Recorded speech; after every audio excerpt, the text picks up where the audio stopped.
Hey YouTube, back again with a real quick video. Today I want to show you how to correctly use your drive stalk to turn on autopilot in your Model 3.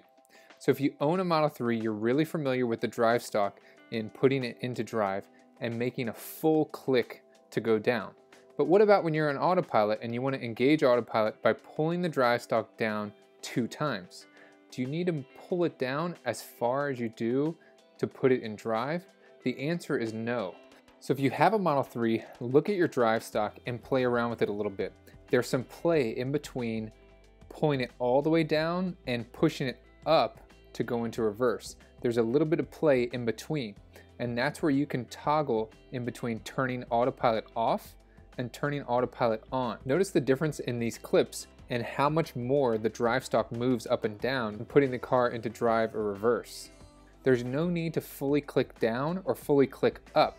You only need to do that when you want to go into drive by pulling down all the way or reverse by pushing up all the way. Something to keep in mind is that autopilot will turn off or on if you push the drive stalk all the way up or all the way down.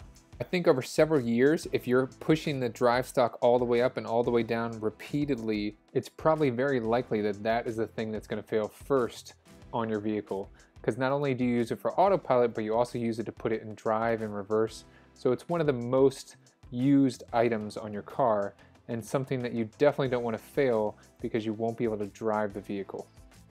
If you're in the market for a new or leased Tesla, check out my referral link down below because that's going to get you 5,000 miles of free supercharging. Keep in mind this will revert back to 1,000 miles of free supercharging on May 28th, so order before then. I hope you guys liked this video. If you did, please give it a thumbs up and don't forget to hit subscribe. Thanks for watching, and I'll see you in the next one.